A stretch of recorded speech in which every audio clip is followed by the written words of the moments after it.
For several years, bills have been proposed in the legislature calling for legalization of marijuana for medicinal purposes. Those bills have routinely died in committee without discussion. Last year, a medical marijuana bill did receive a committee hearing, but stalled there. This year, Oklahomans are coming forward to put a face on the marijuana debate, including men and women with compelling stories about children who are seeing dramatic results from marijuana in the treatment of serious illnesses. In Oklahoma. A survey of Oklahomans taken last year by the firm Sooner Poll shows a significant shift in views on medical marijuana and decriminalization. 71% now favor allowing the use of medical marijuana, 57% favor decriminalization of possession of small amounts, 64% favor treatment instead of incarceration for marijuana offenses. On Wednesday, hundreds of people showed up at the state capitol to make their feelings known before a Senate committee.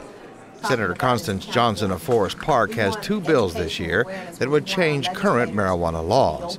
One to allow for medical marijuana, and another to legalize and regulate its recreational use.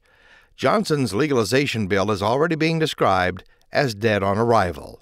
While her medical marijuana bill may not become law, the committee meeting allowed lawmakers to hear personal stories, like those of Virginia Spencer and Marty Peel. Spencer is the mother of 5 children, including 9-year-old Ava Grace, who suffers from 2 forms of intractable epilepsy. The child suffers almost constant seizures, many too slight to notice, others that are violent. Treatment has included up to 24 prescription drugs. Sodium valproate is one of the medicines that has caused my daughter to sit in a corner, stoned out of her mind, staring at the ceiling, drooling, ripping her hair out of her head right before our eyes. We took her off that medicine, and we've tried 23 other medicines. Marty Peel has a similar story about his granddaughter, Zoe, who has Dravet syndrome, which also causes almost constant seizures. So imagine your baby granddaughter, your little girl, on 24 different prescription medications. And still the doctors can't tell you if they're going to work, and they don't work. Both Virginia and Marty give credit to a native Oklahoman, Josh Stanley, and his brothers for perfecting strains of cannabis that are high in particular compounds known as cannabidiols, or CBDs. Josh Stanley owns a chain of medical marijuana dispensaries in Colorado. He and his brothers produce a specially developed cannabis that is high in cannabidiol for children like Ava Grace and Zoe. We're finding that the use of this plant is providing incredible, dramatic impacts in areas like cancer, epilepsy, obviously, Alzheimer's, Parkinson's, multiple sclerosis, muscular dystrophy, lupus, diabetes, arthritis, AIDS, HIV, chronic pain, heart disease, among many, many other types of conditions. And even the Oklahoma Bureau of Narcotics and Dangerous Drugs has examined the science and finds value in medical marijuana. There's more and more research showing that the CBDs or cannabidiols in marijuana are very beneficial, and we certainly support that. Drug Bureau spokesman Mark Woodward says, however, the Bureau opposes smoking marijuana. We would certainly support more research into making available non-smokable forms of CBDs, just like we've got non-smokable forms of THC that can give people the medical benefits through suppositories, patches, pills, without the smokable impairment. Woodward says the Bureau suspects that supporters of medical marijuana have a hidden agenda. Our concern is that people are using the medical argument as an excuse to get stoned. Josh Stanley says contrary to what many think, cannabis that is high in THC content also has medical value.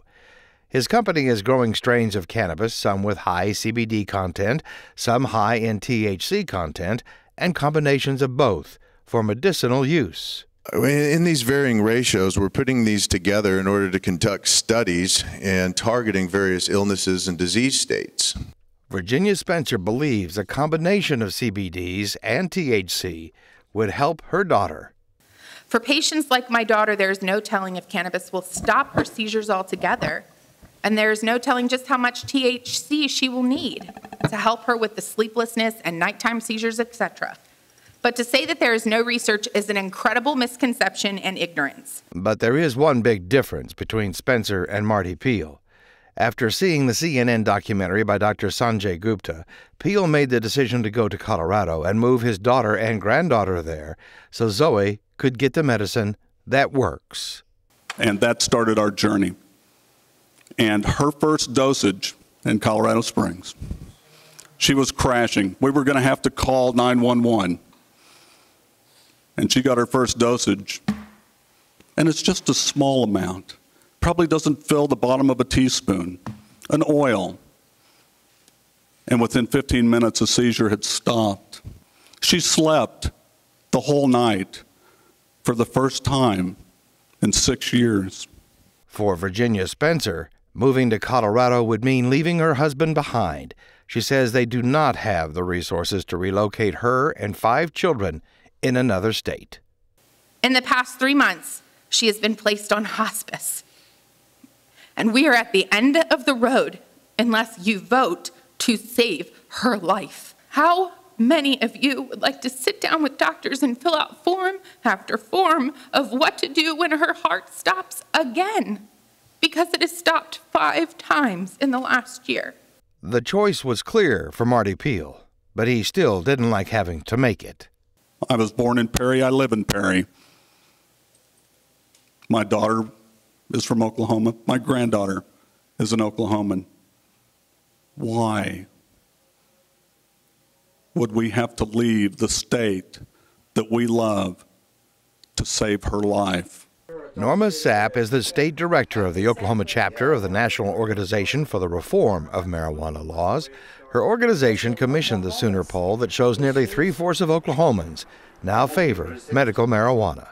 These are the people you live next door to, the people you go to church with, the people that you work with, and you don't even know it because we're all afraid to talk about it with each other. The U.S. government actually holds the patent to medical marijuana.